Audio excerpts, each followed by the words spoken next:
Hi, happy Friday. I'm continuing to weave on my robe. I've gotten down to a row of tinna where I'm going to be using naaxiin techniques where the color areas are joined with interlock joins and also step joins.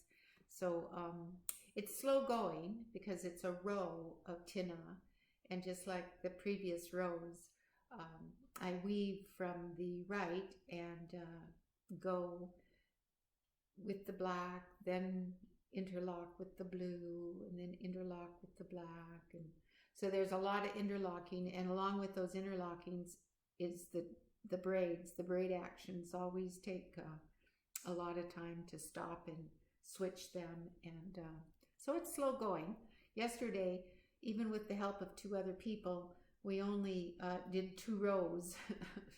So it's that's one of the reasons why naaxiin robes are so expensive, is that it takes a long time to finish them with these techniques that we use for forming the form line, the circles, the U forms.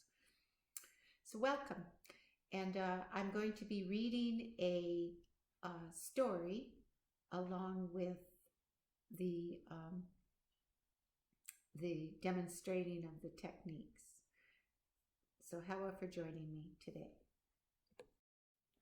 So I'm going to be reading how the killer whale first came to be used as a crest, and it's story 81 in the the Haida Text Masset Dialect, which is a rare book that you don't see reproduced anywhere really, not even in archive.org, where this Masset Text Skidegate dialect is showed in its entirety.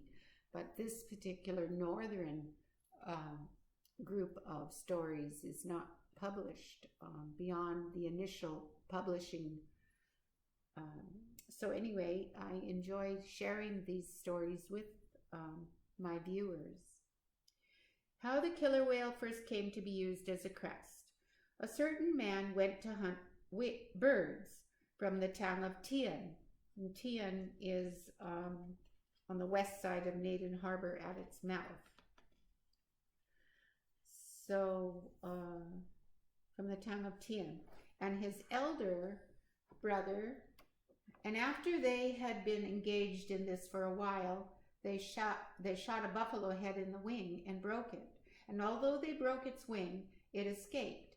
Then fog settled around them, and they could not see where to go. And they tied their canoe to some kelp. And they were a long time upon the water. And days went by, and they put blankets around their faces. Although they were very near the town, they could not see the town, because they had made something angry with them by breaking its wing. Therefore it became foggy. Your grandfather asks you to come in, said someone to them. Then they looked to see him and did not see him. He spoke to them this way for a long time, and they tried to find out secretly, and they looked out through the eye holes of the marten skins they wore as blankets. Then they found out that it was a sculpin, and they went down into the water after it. And as they went down into the water, they descended upon a slanting trail, and they came and soon in front of a house. They came and stood in front of a big house, and the people took them into the house, and they told them to go to the rear of the house, and they sat there. This was Killer Whale's house. And before they had stayed there for a long time, they got ready to put fins on them, and they brought out Killer Whale's dorsal fins, and they threw the long one at the back of the elder, and the younger put upon his back a whetstone he had hanging down in front of him, and it, the fin, slipped off.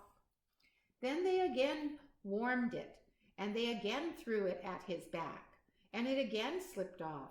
They did this way to him for a long time, and they were unsuccessful. The name of the elder was Sea Lion. And when they were unable to put the dorsal fin upon him, the younger, they sent him out. He came to the place from which they had started. And when he arrived there, he went into the house to his mother, and his parents were painted with charcoal, and their heads were nothing but bones from the hair being singed off. And his parents did not see him enter. Then he sat between his parents, and his parents did not see him. And he spoke to his parents, and when he spoke to his parents, there was a murmuring sound in the fire. And feeling badly because his parents did not recognize him, he went out, and he wept bitterly. And he again went to his parents, and he sat down between his parents, and his parents did not see him. And he again spoke to his parents. "Here I am, mother," he kept repeating. And when he said this, the fire hummed. And he again went out from his parents, weeping because his parents did not know him. And the rain fell very hard. Then he sat in the gutter where the raindrops came from the roof, and he let it drop upon the top of his head, and he sat there for a long time. And then the rain opened a hole just at the top of his head, and a killer whale's skin was washed off from him. And when he felt the killer whale's skin washed off from his entire body, he stood up and he started away. Then he again went to his parents, but this time they saw him. Then they knew it was their son, and his parents were very glad. And when he slept, he made a noise like a killer whale. And he related how he had been taken into a killer whale's house. But he said that his elder brother was kept in the house forever. They put his dorsal fin upon him, he said, but they were unsuccessful with mine, because I put upon my back the whetstone I had slung in front. And when they were unsuccessful with mine, they sent me back. So I came back to you, he said. He said to his mother, "Mother, put a mat around me. My elder brother wants to go hunting with me." And she put the mat around him, and she also put on his cape, and she put his hat on him. And he always hunted with his elder brother during the night. And next day he sat in the house in the morning, and all the things he wore were wet. "Mother, take these from me," he said. So his mother took them from him, and she hung his things up. And as he sat near the fire, he said to his mother, "He threw up over there for you the thing he shot." And his parents went to look, and they saw a black whale lying there.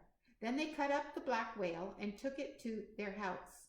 And after many more days were passed, he said that his elder brother had called to him, "Mother, dress me up again, put my mat around me, put my cape on me," said he. "Also put my hat on my head," he said. And although he sat in the house during the night, he yet hunted about with his elder brother. And when day broke, they returned, and they again threw something up where they had thrown it up before. And next day he again said to his mother, "Mother, take the mat from me again. Also take the cape from me." And she took them from him. And she took the hat from him also. And he again sat beside the fire. And then his parents went to see the things that his elder brother had thrown up, and they saw it was another black whale. And after they had cut it all up, they brought it to the house. They brought it all up. All that time she cooked it.